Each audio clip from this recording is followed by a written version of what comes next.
Hello, it's Monday, July 8th. My name is Katarzyna Wierbol and welcome to Against the Tide News.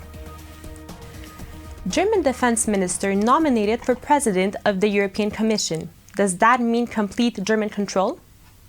After long negotiations, leaders of EU countries chose candidates for the top EU jobs. Now they must be approved by the European Parliament. Ursula von der Leyen, serving as German Defense Minister, has been nominated for head of the European Commission. It's worrisome that von der Leyen is a supporter of the EU becoming one country. In a 2011 interview, she said, "My aim is the United States of Europe, modeled on federal states like Switzerland, Germany, or the US." Von der Leyen doesn't support independent states within the EU. In 2016, she stated her support for a united Europe. "I imagine the Europe of my children or grandchildren not as a loose union of states trapped by national interests." She also expressed her desire to see one European army. It's time to move forward to a European Defense Union, which is basically a Schengen of defense. There once was a German politician whose political slogan was, "One people, one empire, one leader." He also created a unified army under the leadership of Germany. His name was Adolf Hitler. Jarosław Kaczyński, chairman of the ruling Polish party Law and Justice, also wants to see a European army being formed. In an interview with Die Welt, he said, "The Union must establish a common army, and this task cannot continuously be postponed." After the end of the summit in Brussels, Polish Prime Minister Mateusz Morawiecki said, "Poland's goals at the EU summit have been achieved. We have shown that we need candidates who have the potential to unite instead of antagonize Europe." It would be interesting to know whether or not the Polish patriots, thanks to whom the Law and Justice Party came to power, actually wanted German leadership in the European Union, one European army, and the dissolution of national states. The European Parliament has also elected David Sassoli, an Italian socialist, as its new president. In his inaugural speech, he urged Europeans to counter the virus of extreme nationalism and called for a reform of EU rules concerning migration and political asylum that would benefit refugees. Russia draws in Poles to Kaliningrad. Is it an attempt to recruit spies? On July 1st, Russia introduced free visas to Kaliningrad, a Russian ex-slave between Poland and Lithuania. On Russia's Ministry of Foreign Affairs website, an electronic form can be filled out in order to obtain an electronic visa valid for a period of stay of up to 8 days. Citizens from over 50 states, including Poland and almost all EU countries, can now benefit from this option. However, citizens from the UK, the US, and Canada are excluded from the list. It must be pointed out that it will give an excellent opportunity for the Russian Secret Service to obtain information and recruit spies. Lithuanian Deputy Laurynas Kasčinas warned that attempts to recruit workers from our institutions are continuous, systematic, and more frequent. He emphasized that the Secret Service is interested in people coming into Russia. He also mentioned that they use information in smartphones connected to Wi-Fi for recruitment purposes. A Polish-Russian agreement on small border traffic was in place from 2012 to 2016. Poland suspended the agreement in 2016 due to security reasons. Polish pastor calls for the boycott of Chinese products. The goal of the hashtag Boycott Chinese Products campaign are to encourage people to forego Chinese merchandise and to support Hong Kong protesters and those fighting against communism by hitting the Chinese economy. Here is what Pastor Paweł Chojecki, pastor of the New Covenant Church and editor-in-chief of Against the Tide TV, had to say.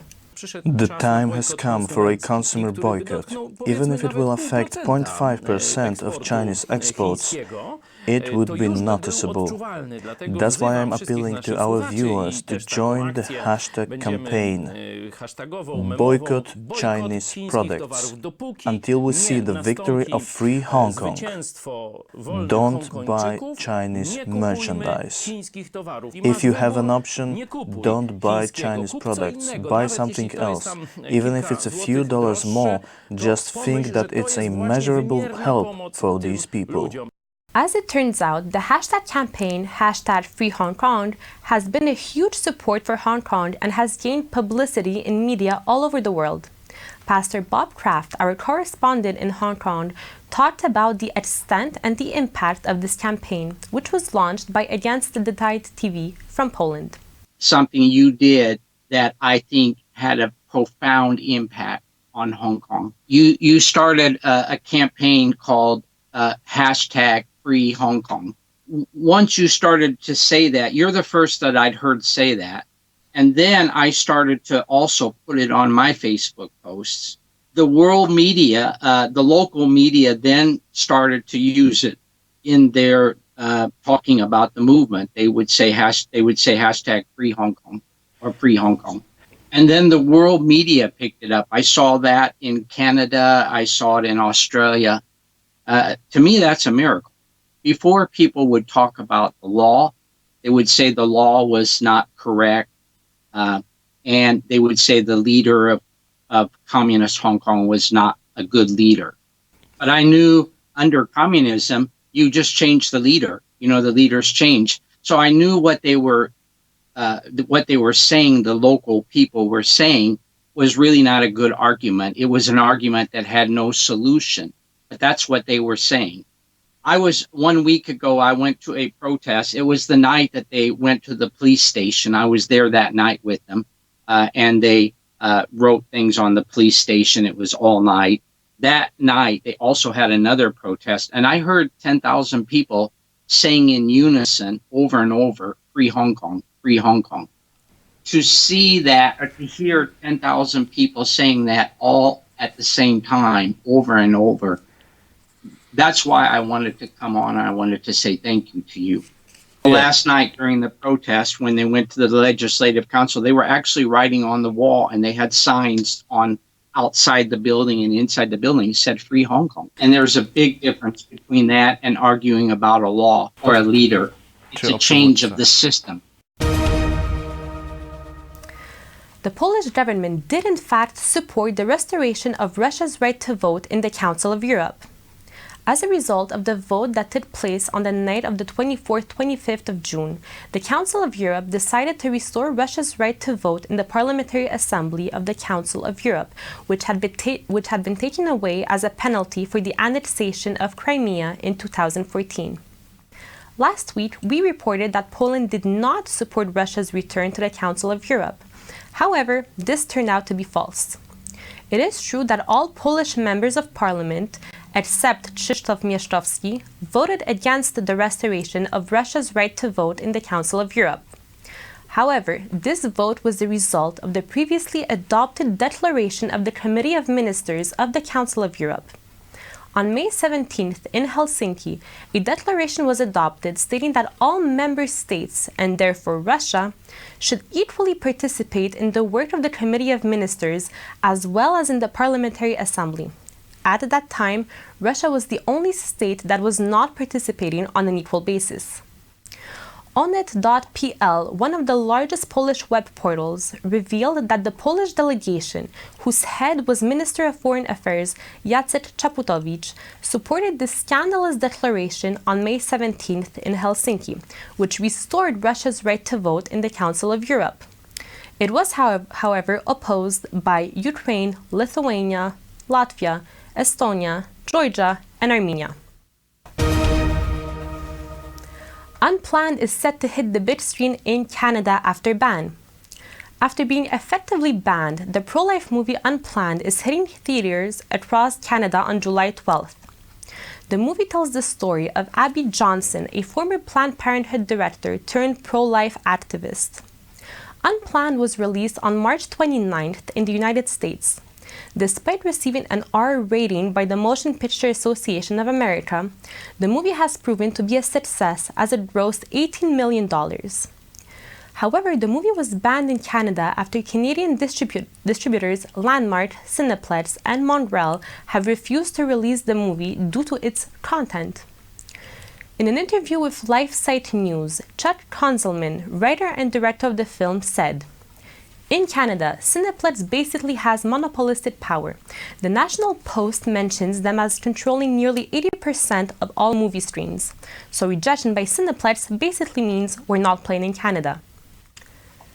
Under Canadian law, in order to be shown legally, film must receive a rating from the Provincial Film Board, which requires filmmakers to list their distributors.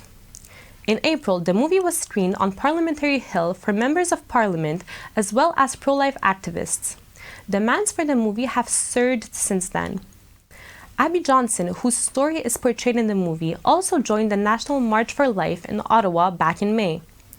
At a March for Life rally, she said, "One thing I have learned in Canada, you are the most polite people in the world. There is nothing polite about abortion, and it is time for us to stop cowering to the liberal media, to your liberal parliament. Enough is enough." It has since been announced that the film will be distributed by Cinedecom and will be screened in over 24 theaters across the country for a week starting July 12th. We are paying you to be a perfect instrument of corporate policy. We are an abortion provider. I can't be a part of this anymore. Everything that they told us is a lie. Don't underestimate the repercussions of this. You gotta be careful. Rhonda, please, don't do this! Rhonda! Let me tell you what's gonna happen if you walk through that door. Congratulations. You make an enemy of one of the most powerful organizations on the planet.